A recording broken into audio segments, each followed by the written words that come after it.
पुण्यवान को भी पुण्यवंता बना दे, पुण्यवान बना दे। और श्री कृष्ण की प्राप्ति का जो सरलतम साधन है वह आप हमको बतावें। हा।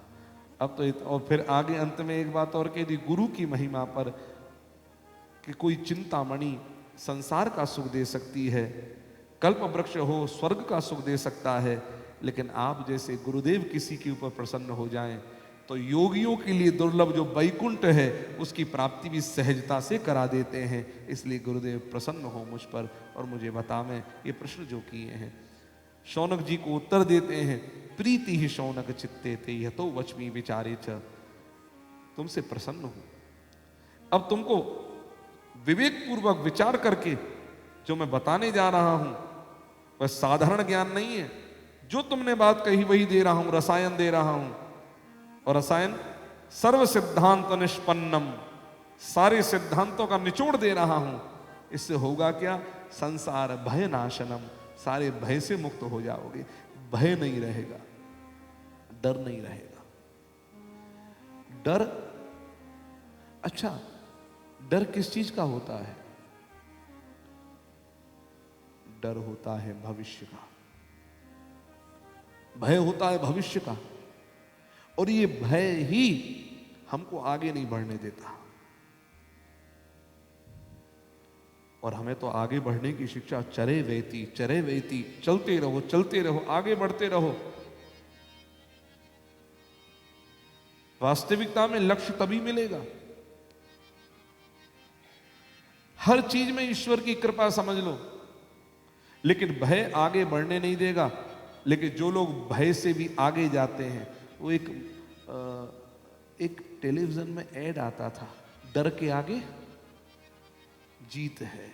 हमने कल देख लिया, हमने एयरपोर्ट पर कल देख लिया, डर के आगे जीत। 1:20 की विस्तारा की फ्लाइट थी, हम पहुंच गए लगभग 12-12:15 बजे।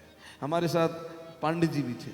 ये हमारे साथ नहीं थे, लेकिन साथ जाने वाले यात्री थे, और ये नहीं पहुंच पा रहे। 12:30 बजे तो ये फरीदाबाद में थे, और 1:20 की फ्लाइट हो गई डिले, 2 बजे की हो गई। लेकिन 12:30 बजे फरीदाबाद, और फरीदाबाद से टर्मिनल 3 पर आना।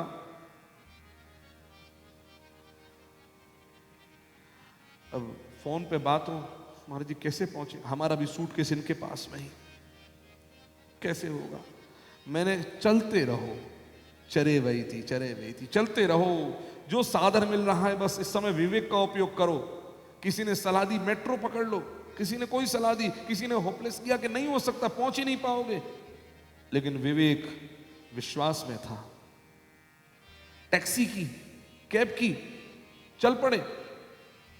एयरपोर्ट पर हमने बोर्डिंग ले ली, इनकी बोर्डिंग हमको दी नहीं, कहा कि वो कहाँ है।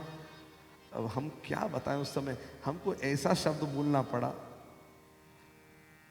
हमने कहा उनका पेट खराब हो रखा है। अब लोग सोचेंगे महाराज आप भी झूठ बोलते हैं। हकीकत में है, जब घबराहट होती है तो पेट ही तो खराब होता है सबसे ज्यादा।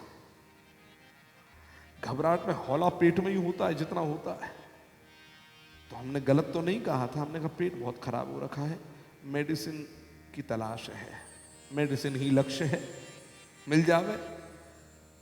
अच्छा तो वो आ जाते हैं टॉयलेट से, उसने यूज किया। हमने कहा जी, तो बोले वो दिखा देंगे तो मैं दे दूंगा। मैंने एक लगेज और है जो आ रहा है फरीदाबाद से, तो वो बोले 1:20 तक आ जाएगा तो हम रिसीव कर लेंगे। ठीक है, आप ये कितने बजे पहुंचे वहां पर? हम खड़े खड़े वहां पर बात करने लगे। हमने कहा भाई एक बात बताओ, एक्वेरियन हो तुम? तो कहा ये क्या हो? मैंने जनवरी या फरवरी का तुम्हारा जन्म है। जनवरी का। मैंने अच्छा, आपको कैसे मालूम? मैंने तुम्हारा चेहरा देखकर समझ में आ रहा है। वो और प्रभावित हो गया। फिर उसने कहा और कुछ बताइए। मैंने जनवरी मिड के करीब 26 जनवरी का चेहरा देख के बता रहा हूं। वो इतना प्रभावित हुआ, बोले शास्त्री जी कुछ और बताएं। मैंने वो एक बार पेट ठीक हो जाए तो फिर आपको सब बताएंगे। ये पहुंचे वहां पर 1 बज के, हमारे एक साथ में अरुण और है जो बैठा हुआ है, उसने कहा कि भैया जाकर के बोर्डिंग कैंसिल करा देते हैं, नहीं तो फिर सामान। मैंने कुछ मत कराओ, बोर्डिंग कैंसिल करा दोगे तो भी तुमको पैसा रिटर्न मिलने वाला नहीं है, और नहीं कराओगे तो भी तुम्हारा कुछ नहीं बिगड़ना, तुम्हारी और हमारी बोर्डिंग हमारे तुम्हारे साथ है। लगेज दे चुके हैं, एक रह गया है, आ जाएगा ठीक, नहीं तो दूसरी फ्लाइट में बात कर ली इंडिगो वाले से कि भैया लेट आएंगे, ये पहुंच ही नहीं सकते। हमने कहा बोर्डिंग कैंसिल मत कराना। लास्ट में सिक्योरिटी चेक के लिए जाने लगे तो हमने कहा तुम चले जाओ, हम यहीं पर हैं। खबर आई कि 8 मिनट के अंदर पहुंचेंगे। 1 बज के करीबन 32 मिनट पर दौड़ते दौड़ते आ रहे हैं सूटकेस लेकर के। मैंने आइए, टिकट भी हमारे पास। फिर हम दरवाजे तक पहुंचे, टिकट दिखाई, अंदर एंट्री हुई। हमने इतना ही कहा पेट खराब है, ये समझ गए कि हमने क्या बोला हुआ है, तो सूटकेस छोड़ दी। हमने सूटकेस ली आगे, 2-4 बात की, मेरे पेट, बोले बहुत खराब रहा महाराज, बहुत खराब रहा। बोर्डिंग दिखाई, सीट मिल गई, आराम से होकर के पहुंच गए। फिर पिज्जा खाया, विस्तारा की टिकट में मिलता था फ्री पिज्जा, वो खाया।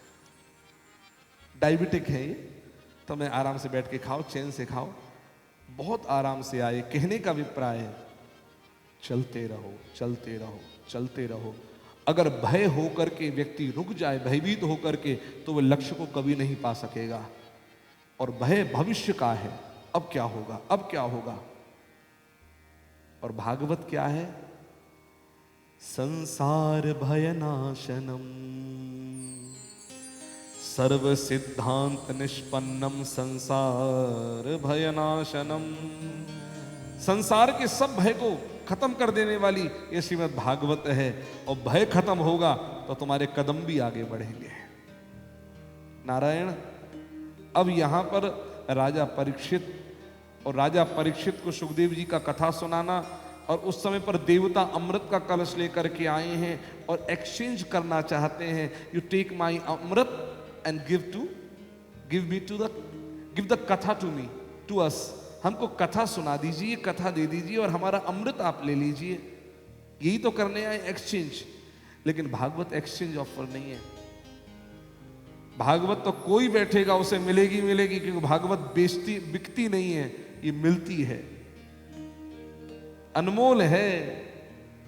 तो देवताओं को नहीं दिया जो खरीदने आए थे, लौटा दिया।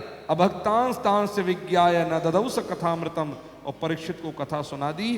परिणाम यह हुआ, वह अमृत है और ये भी अमृत है, भागवत भी अमृत है।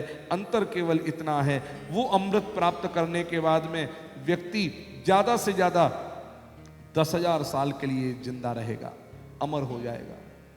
लेकिन मरना तो फिर भी पड़ेगा। क्यों? क्षीणे पुण्य मर्त्यलोकम विशंति। पुण्य क्षीण होगा, जमीन पे आके फिर गिरेगा। लेकिन भागवत ये तो गिरने देती ही नहीं है, ये उठाती ही इतना है कि व्यक्ति गिर ना पाए। ये कहां उठाती है? बोले सीधे श्री राधा माधव युगल सरकार के चरणों में ले जाकर के बैठा देती है, जहां से गिरना नहीं, क्योंकि चरण हमेशा नीचे होते हैं, मुख ऊपर होता है। चरणों में बैठा हुआ व्यक्ति गिरेगा कैसे? बहुत बढ़िया बात है। हनुमान जी महाराज जब सुग्रीव ने देखा श्री राम और लक्ष्मण को तो भयभीत हुए थे कि बाली ने तो नहीं भेजा। हनुमान जाकर परीक्षा लेकर के, विप्र का रूप लेकर के हनुमान जी गए, और बाद में परिचय हुआ। अंत में कहते प्रभु कंधे पर बैठ जाओ, चलो। और लेकर जाने लगे हनुमान जी श्री राम लक्ष्मण जी को।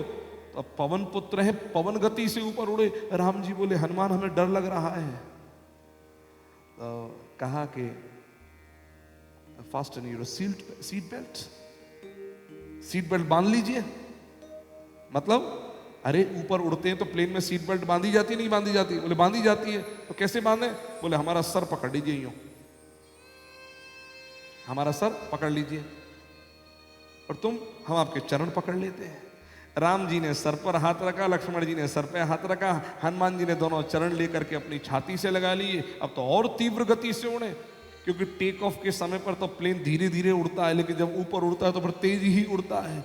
अब जैसे ही उड़ने लगा तो हनुमान जी बोले प्रभु अब निश्चिंत होकर बैठे रहो। बोले क्यों? अब गिरोगे नहीं। राम जी बोले क्या गारंटी है गिरेंगे नहीं?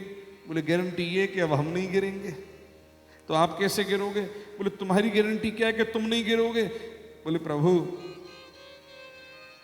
जिनके हाथ हस्त कमल जीव के मस्तक पर रख जाएं और जीव ने जिनके चरण कमल का आश्रय ले रखा है, यदि वो भी गिर जाएगा तो संसार में फिर उठने वाला दुनिया में कौन रह जाएगा? आपके चरण कमल का आश्रय लेने वाला भी यदि गिर जाएगा तो भवसागर पार कौन होगा? हमें तो गारंटी है कि हमने चरणों का आश्रय ले लिया, अब गिरेंगे नहीं, और हम नहीं गिरेंगे तो आप नहीं गिरोगे। बस यही है, जिसने भागवत का आश्रय ले लिया है वो जीवन में पतित कभी नहीं होता, क्योंकि भागवत नहीं है, स्वयं प्रत्यक्ष कृष्ण एव ही। ब्रह्मा जी ने तराजू लेकर तोल लिया, सारे पुराण एक जगह, भागवत एक जगह, और भागवत की जो महिमा देखी है, पलड़ा नीचे हो गया, एक भागवत रखने पर पलड़ा नीचे, भार इतना ज्यादा। बोले कैसे? बोले भैया, जिस पलड़े में स्वयं भगवान कृष्ण विराजमान हो जाए। अच्छा देखो, एक बात बताओ, छोटे छोटे 25 बच्चे बैठा दो एक तराजू के पलड़े में, और दूसरे पलड़े में एक सूमो पहलवान बैठा दो, तो जिधर सूमो बैठा हुआ वो पलड़ा अपने आप झुक जाएगा। जो इन संसार का भार उठाने वाले, यदि वह अनंत ही विराजमान हो गए श्री कृष्ण ही, तो उस पलड़े का भार पार कौन सकता है? कौन पा सकता है? एक कथा का प्रारंभ कब से हुआ?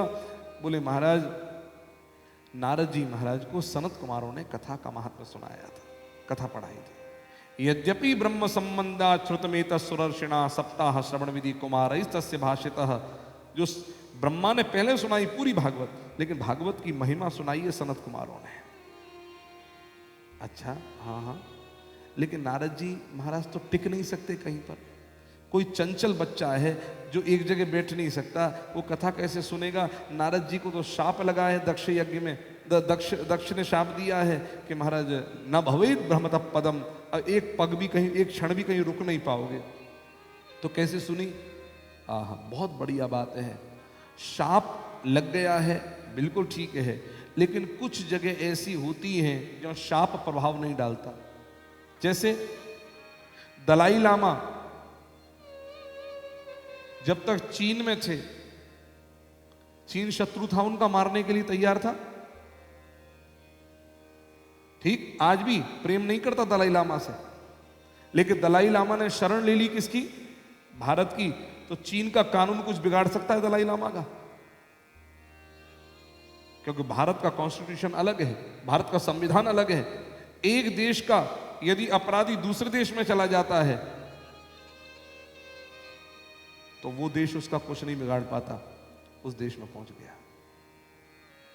अभी विजय माल्या जो देश छोड़ करके भाग गया, लोन चढ़ रहा था, कर्जा था, तो आज कम से कम वहां पर सेफ तो बैठा हुआ है, यहां रहता तो बिल्कुल पक्का था।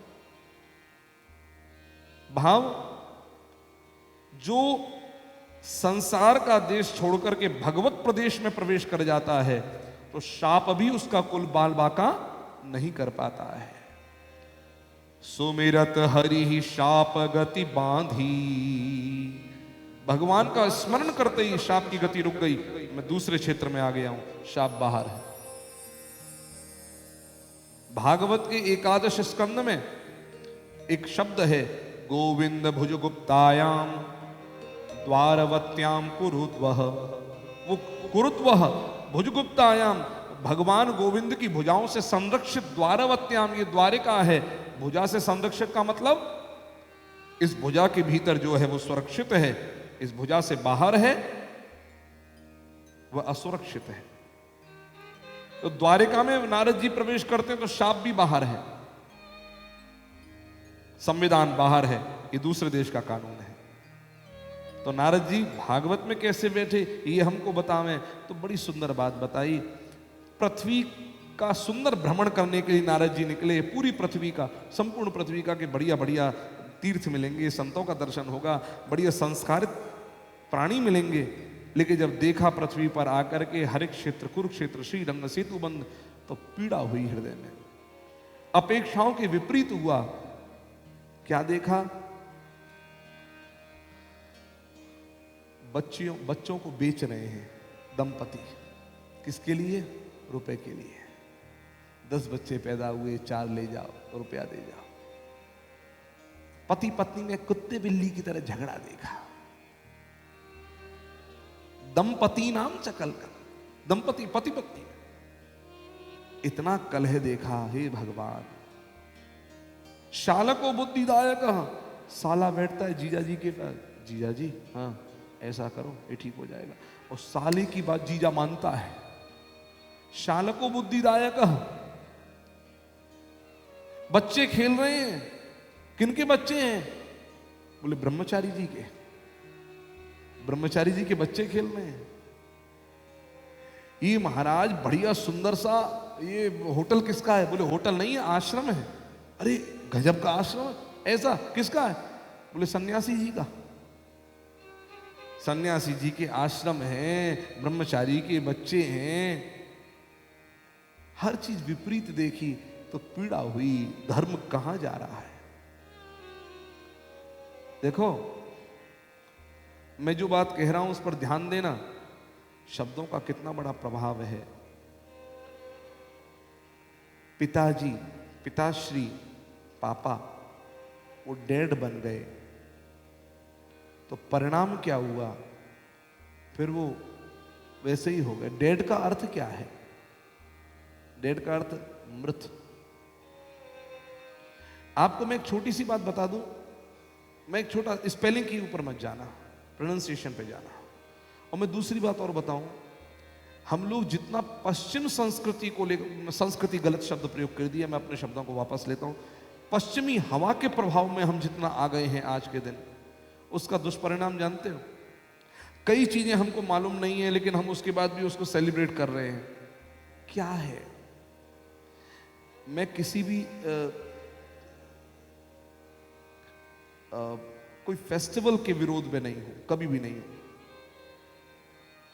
लेकिन एक जो बात हमारे देश के आदरणीय प्रधानमंत्री महोदय ने कही थी, मैं सब धर्मों का सम्मान करता हूं, चाहे वह इस्लाम धर्म हो, चाहे वह जैन धर्म हो, चाहे बौद्ध धर्म हो, मैं सब धर्मों का सम्मान करता हूं, लेकिन अपने भारत के धर्म पर गौरव करता हूं। रेस्पेक्ट सबका करता हूं, किसी का अनादर नहीं है। तो मैं मैरी क्रिसमस का भी सम्मान करता हूं, और भी कई पश्चिम के त्योहार मनाए जाते हैं उनका भी सम्मान करता हूं, लेकिन अपने देश के अपने त्योहारों पर गौरव अनुभव करता हूं। भाव, आज लोग मनाते हैं फ्रेंडशिप डे। मैं एक प्रश्न करता हूं इस पर, क्यों मनाते हैं? यहां पर इतने लोग बैठे हुए हैं जो फ्रेंडशिप डे पर लिखकर भेजते होंगे, व्हाट्सएप मैसेज कर देंगे हैप्पी फ्रेंडशिप डे, लेकिन उसके पीछे की स्टोरी मालूम है? लेकिन आप लोग सेलिब्रेट करते हो रोज डे। अच्छा, और एक एग्जांपल देता हूं, इनको भी छोड़ो।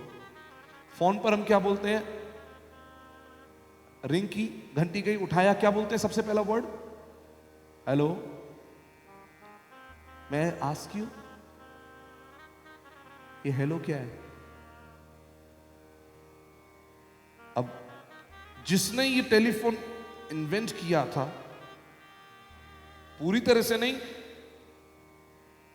उसकी गर्लफ्रेंड या उसकी वाइफ का नाम था हेलो। और आप सोचिए, किसी की गर्लफ्रेंड और वाइफ का इतनी बार नाम लेना क्या अच्छी बात है?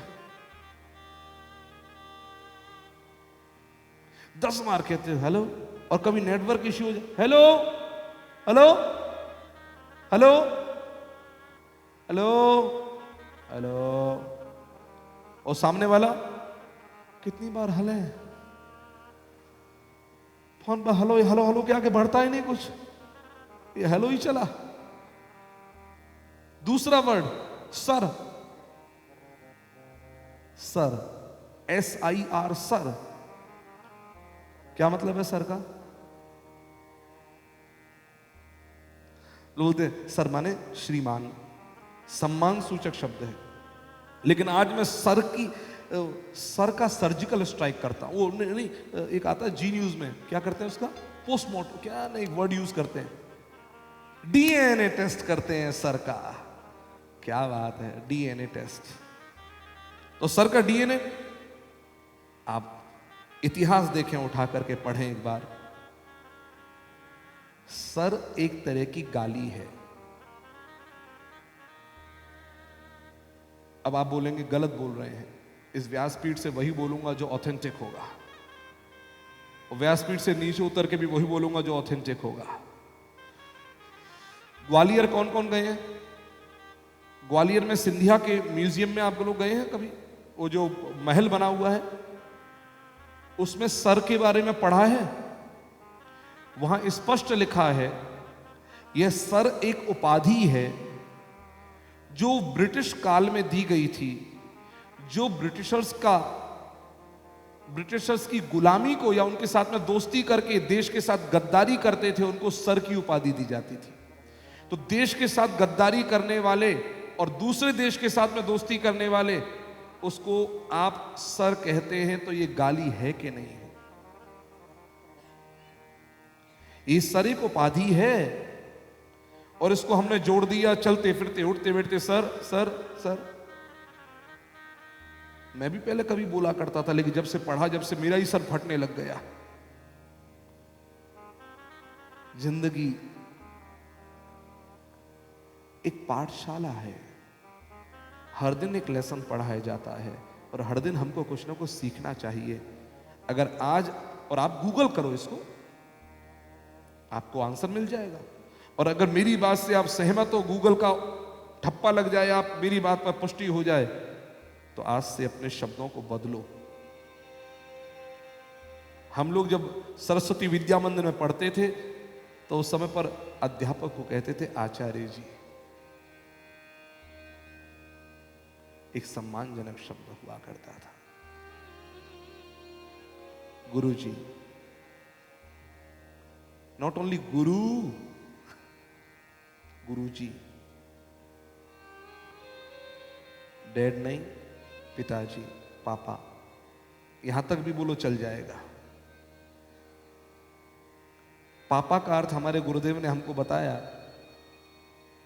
पा पा पा पाती पा पाती रक्षती थी पापा। जो पग पग पर रक्षा करता है वो पापा है। पुत्र अलग है, लड़का अलग है, बेटा अलग है।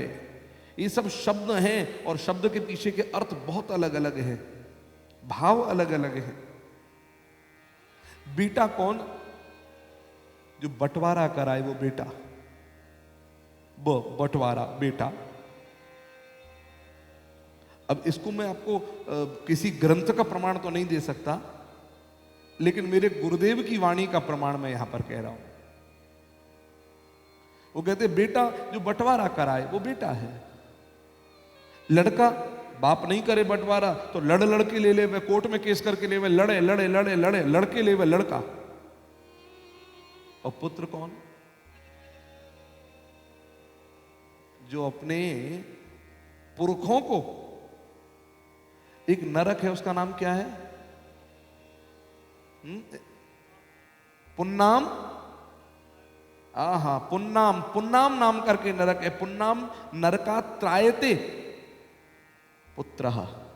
जो पुन्नाम नाम करके नरक से अपने पिता को, पूर्वजों को तार दे, उसका नाम पुत्र है। ये देखो, वत्स, वात्सल्य भाजन हो, वत्स। हर शब्द के अलग अलग अर्थ हैं। तो क्यों हम बोले डैड और क्यों बोले मॉम, जब हमारे यहां पर भारत में ही शब्दों की कोई कमी नहीं है। कई बार बच्चे मॉम बोलते तो मैं कहता यार पिघल रही है देख, बेचारी मॉम मॉम। नारायण। तो हमें हर चीज का प्रयोग ये करना है, शब्दों का उचित प्रयोग करना है। नारायण। उसके बाद में नारद जी महाराज दुखी हुए तो वृंदावन आए, और वृंदावन में नारद जी ने भक्ति को देखा, ज्ञान वैराग्य को देखा।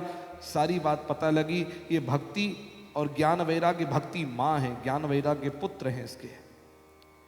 मूर्छित पड़े हैं, बूढ़े हो गए हैं, भक्ति जवान है।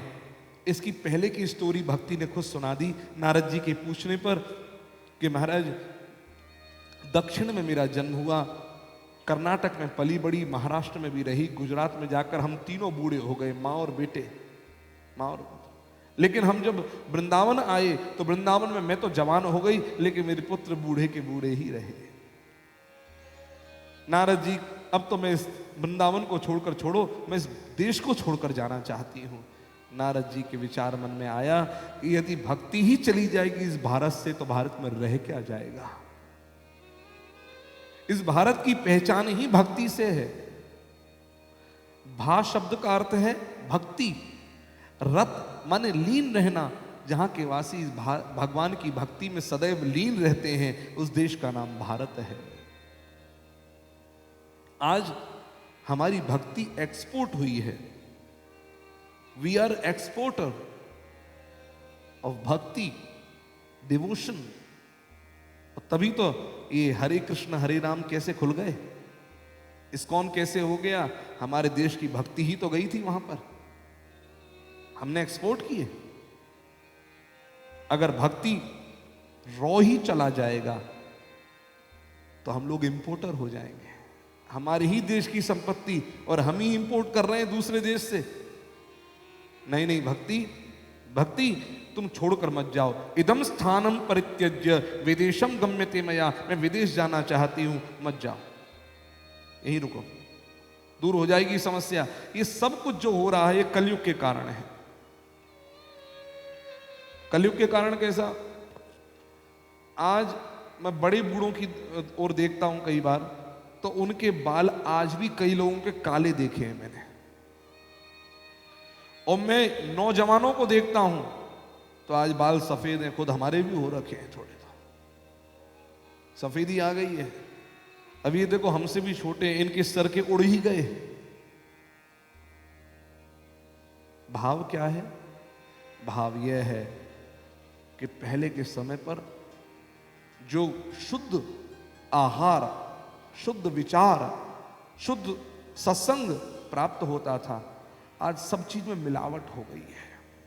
और मिलावट का दुष्परिणाम है कि आज हम लोगों की स्थिति यह है कि बुढ़ापे से पहले बुढ़ापा आ गया, बीमारी से पहले बीमारी आ गई, और तो क्या कहूं, मौत से पहले मौत आ रही है। प्योरिटी खत्म हो रही है। मैं तो समझता हूं हवा, दिल्ली में हवा भी कितनी दूषित हो गई, प्रकृति ही दूषित हो रही है। मुझे लगता है देखो, पानी में मिलावट, हवा में मिलावट, ऑक्सीजन ले रहे हो, सब में मिलावट, भोजन में मिलावट। मुझे कभी कभी ऐसा लगता है कि शायद नारियल का पानी ही एक ठीक अभी चल रहा है। गारंटी उसकी भी कुछ कही नहीं जा सकती, कोई लेकर के आ जाए नारियल के पानी में मिलावट। हमारे योग ऋषि रामदेव जी क्या कहते? सरसों के तेल में मिलावट, खरीदिए पतंजलि का। सब में मिलावट है। मिलावट नहीं, शुद्धता चाहिए, प्योरिटी चाहिए। और वास्तविकता में प्योरिटी पर ही वो रीझते हैं। और इम्प्योरिटी हो तो सत्संग से दूर हो, मन की इम्प्योरिटी, तो मन की दूषकता वहीं से दूर होगी। प्रविष्टः कर्णरंध्रेण स्वानाम भाव सरोरुहम धुनोति शमलं कृष्णः सलिलस्य यथा शरद। मन इम्प्योर हो गया है। प्योर करना है, कैसे होगा? कथा सुनो। कथा में बैठना नहीं, कथा अपने में बैठे ऐसे सुनना। सावधानतया शृणु, सावधान हो करके सुनना। और जब सुनोगे तो प्रविष्टः कर्णरंध्रेण, कान के माध्यम से पहुंचेंगे शब्द, एनर्जी, साउंड एनर्जी। स्वानाम भाव सरोरुहम, आ गए भीतर, आ गए। अब भीतर देखा गंदगी बहुत है। मैं आपको इससे बड़ी बात क्या कहूंगा, कुत्ता भी बैठता है तो जगह साफ करके बैठता है। जब स्वयं शब्द ब्रह्म के माध्यम से वो पर ब्रह्म प्रवेश करेगा तो इम्प्योर मन में बैठेगा नहीं, फिर क्या करेगा? ओहो इतनी अच्छा, एक बात बताओ, जब हम अपना घर चेंज करते हैं तो गंदगी रहती है, तो गंदे घर में घुस जाते हो, सफाई करवाते हो, खुद भी थोड़ा बहुत करते हो, सब होने के बाद अंदर प्रवेश करते हो। बिल्कुल ऐसे ही जब एक इंसान साधारण होकर के भी हम गंदे घर में रह नहीं पाते हैं, तो भगवान जब हमारे हृदय घर में पहुंचेंगे तो गंदे घर में रह कैसे पाएंगे। और ठिकाना यही है, सत्संग ने खींच लिया उन्हें, तो होगा क्या परिणाम? अब होगा ये कि भगवान स्वयं धुनोति समलं कृष्ण, उसको धोएंगे, सफाई करेंगे और एकदम स्वच्छ करेंगे। कैसे? सलिलस्य यथा शरद, जैसे शरद ऋतु में पानी का, नदी का जल एकदम स्वच्छ हो जाता है, वैसे हृदय शुद्ध हो जाएगा। और जब हृदय शुद्ध हो जाएगा तो भगवान चैन से इसमें बैठेंगे। क्यों?